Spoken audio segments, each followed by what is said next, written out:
We now continue with a voice known for his eloquence, conviction, and commitment to democratic principles. It is my honor to introduce the Right Honorable John Bercow, former Speaker of the House of Commons of the United Kingdom. Please welcome Mr. John Bercow.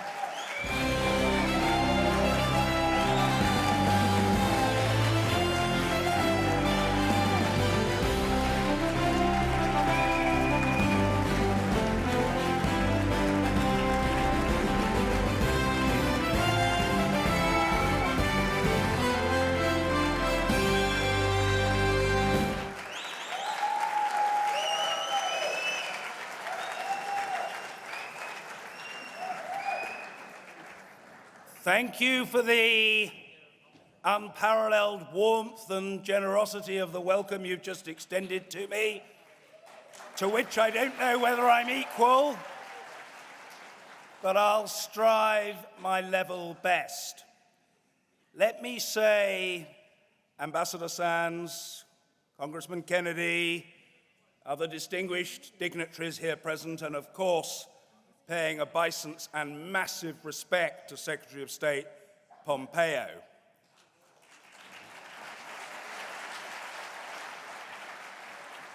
It is the most enormous privilege to be invited to be amongst your number today and to be in the presence, perhaps not physical, but it felt almost literally physical, of greatness in the form of a political leader who is an example to women and all who aspire to political leadership in every part of the globe, and I refer, of course, to Mrs. Maryam Rajavi.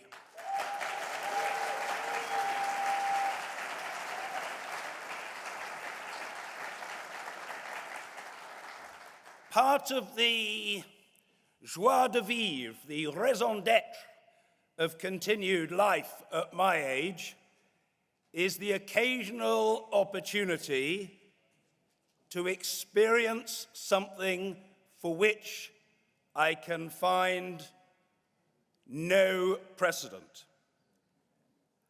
I have been actively involved in politics, my friends, and I think you are my friends, for 46 years.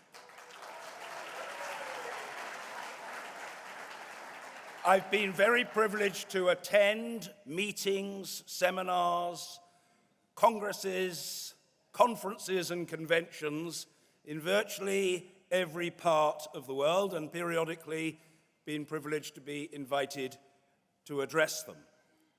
I have to tell you that I have never attended, still less been asked to address, a convention that comes anywhere near to matching the electricity, energy, or all-engrossing enthusiasm on display in this convention hall today.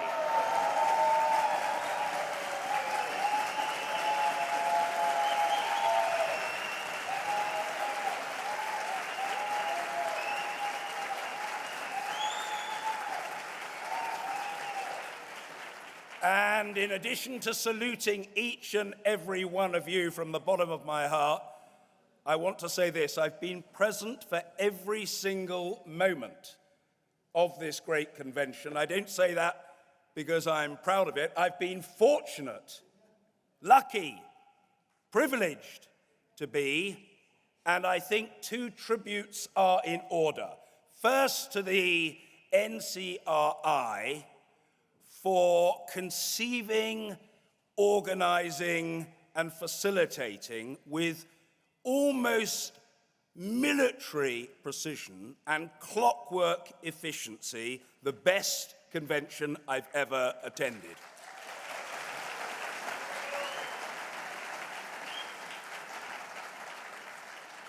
Secondly, my friends, is it not also appropriate to offer our salutations to the 5 panels whom we were fortunate to witness and from whom we learnt this morning. Each and every one sparklingly impressive, invigorating, and inspiring. Intellectuals, academics, entrepreneurs, each added something, but I hope people will forgive me if I say, in that sea of unrivaled brilliance, why there were two that will remain with me for the rest of my life. And those two panels, in no particular order, were the women's panel and the young people's panel.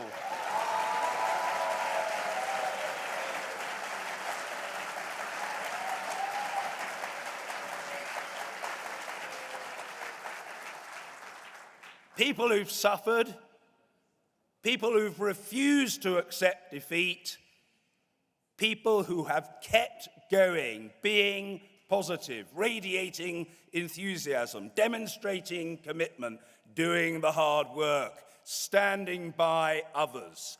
And when we talk about standing by and remembering others, let's not forget those distinguished denizens of Ashrath III who have sacrificed so much for so long in support of so many.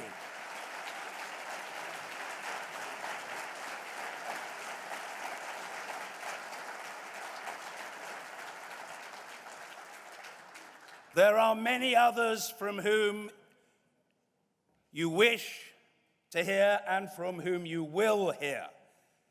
I would like to focus on 3 points. First, and it does bear repetition, the regime has authored a 4.5 decade in the making long essay in barbarity against its own people. This is a regime characterized by intolerance, by crudity, by viciousness, by bestiality, and above all, its egregious sins, by a complete incomprehension of the purpose in the minds of freedom lovers of government itself. They've not quite got it, have they? The Ayatollahs. The purpose of government, I'll say it slowly in the hope that it might one day register, the purpose of government is to serve, to facilitate, and to empower the people of your country.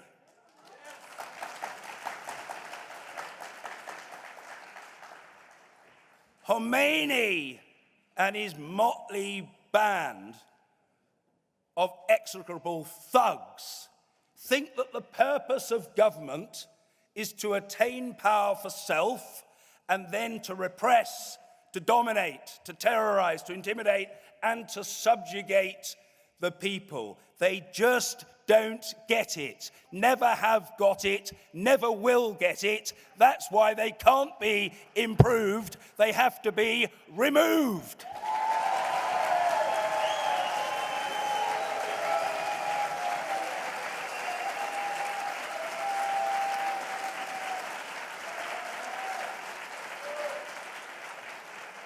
And my friends, as we heard with such a combination of intellect and uncanny eloquence from so many people, Iran has become a global embarrassment. It is a veritable basket case, not because of the inadequacies or shortcomings or lack of industry or talent of its people, but because of misgovernment, malfeasance, a government, frankly, of misanthropists, people who actually hate their fellow human beings. That's why you've got an economy destroyed, public services malfunctioning, no proper electricity or water supply, environmental degradation, mass unemployment with half the adult population not in sustainable work, huge sums of money being poured into the repressive state apparatus, the export of terrorism. Ladies and gentlemen, if I want to put it in 3 words, what have we got in this appalling government in Iran? We've got a failed state. A failed state.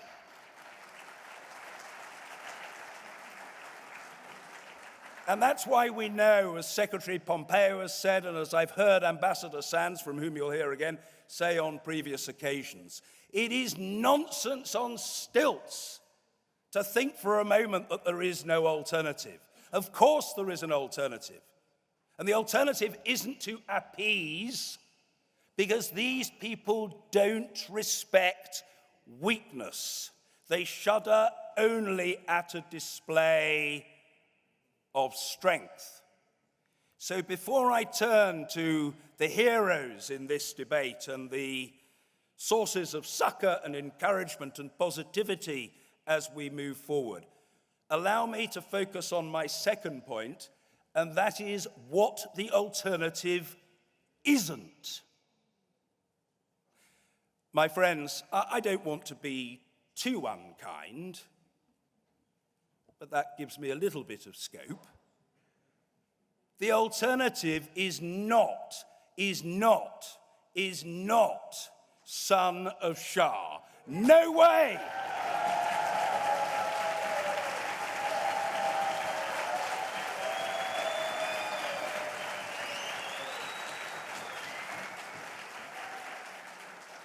This is a guy who's lived a life of luxury, toddled around the world with enormous resources at his disposal, having scuttled away in ignominy and disgrace from the ill deeds and the consequences thereof of his late father, and who now comes forward with a blueprint.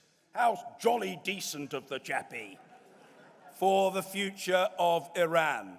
An 18-month transition to a new government, but with the option of an 18-month extension on the 18 months.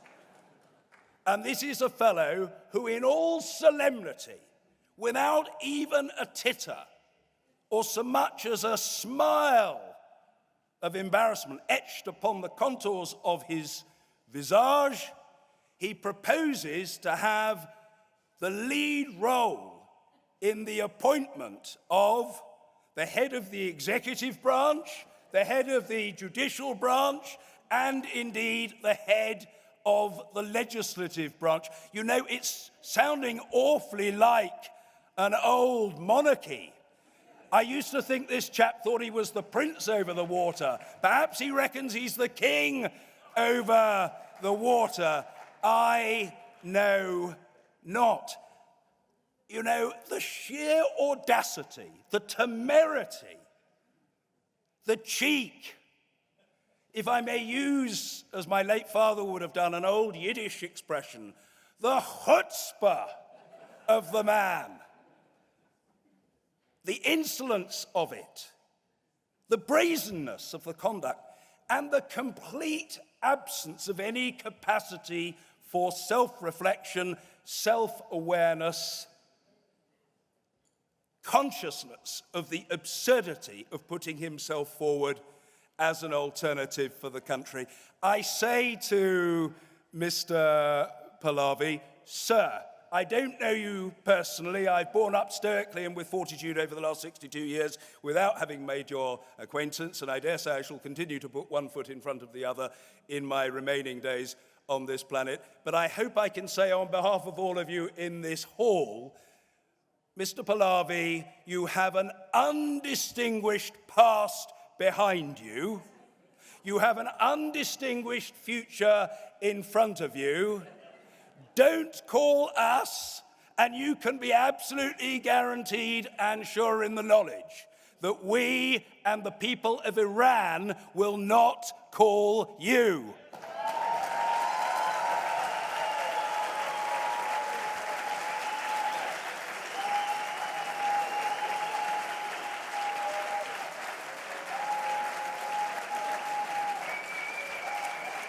So, my friends, I come to the third and final point you'll be relieved to know. What is the alternative? And in particular, what's the basis? What's the basis? What's the basis in the course of a political debate for determining what, as an academic might say, is the determinative yardstick of who should be regarded as the authentic and legitimate alternative? My friends, may I politely suggest to you that the most obvious and compelling source of legitimacy is being on the ground, not having run away, organizing resistance, sticking at it, empowering others, and conducting a life that is selfless, that is based upon service, and which accepts the inevitability periodically of sacrifice. That's what the MEK has been doing for almost 4.5 decades.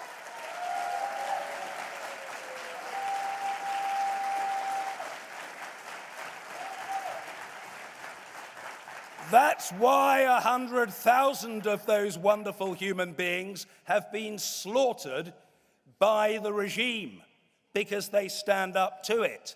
That's why 17 are on death row as we speak. That's why last year they engaged in 39,000 acts of publicity against the depredations of this most tyrannical regime, which, as has been articulated a number of times, per capita has the worst record for the execution of its citizens of any regime in any other part of the world. It is top of the league table of murderous infamy. That's the reality of this regime, and it's the NCRI and the MEK resistance units that have stood up to the regime. And not only have they shown bravery and courage and the indomitable power of the human spirit, but they have fought and are fighting and will fight for recognizably pluralist values. Anyone objecting to a horrible regime can say, I'm a freedom fighter. I want something different. I want something better. You have to look at the specifics, examine the detail, read and interpret the words, the commitments. Freedom of the press, the rule of law, gender equality, an independent judiciary, a separation between church and state, environmental husbandry, and very importantly, the right of the people to determine their own future. And that's what causes me to say that the power of self-government, the right to hire and fire our rulers, the capacity freely to chart our own destiny as individuals and as nations are inalienable features of the human condition. And the reason why the regime is doomed to fail, doomed, I repeat, utterly doomed, is that in the end, you cannot extinguish the flame of freedom. The reality of the matter is that love trumps hate. Hope trumps fear. Positivity trumps negativity. It will happen, as Secretary Pompeo, a man of vast experience and wisdom in these matters, knows. And he said, we don't know exactly when. What we do know is that change, and change for the better, change to democracy, change to pluralism, change to parliamentarism, is as inevitable as the passage of the seasons, or you and I going to bed tonight and getting up in the morning and having breakfast. That's how inevitable it is. And perhaps I can conclude by simply saying this to you. I quoted this at lunch with Ambassador Sands, hoping that I wouldn't be rebuked. I don't know exactly when it's going to happen, but I'm certain it will. In adversity, in the Second World War, Churchill's family motto was KBO, keep buggering on at all times. Keep fighting, keep believing, keep working, keep campaigning. And you have to remember, I think Carla and I and others know this, and Patrick Kennedy knows this. Anybody engaged in the practice of politics knows this.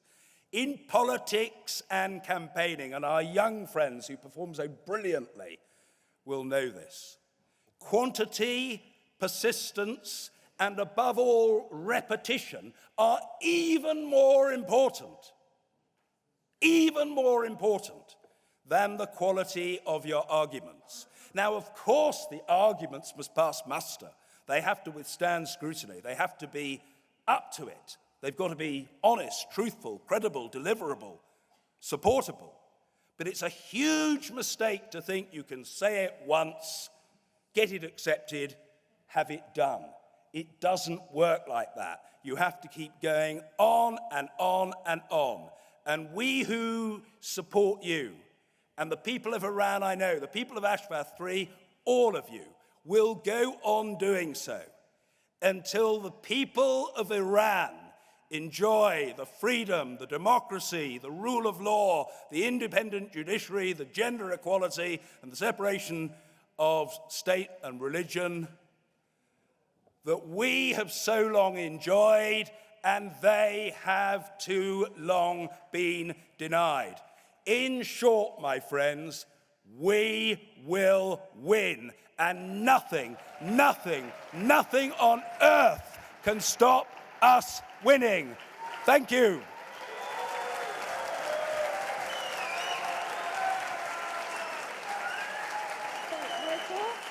For your strong vote, especially your support of Ashraf Tree residents. As always, you focused on the main issues. Iran will be free, and there is a real, well-organized alternative to the current religious dictatorship. Once again, thank you very much.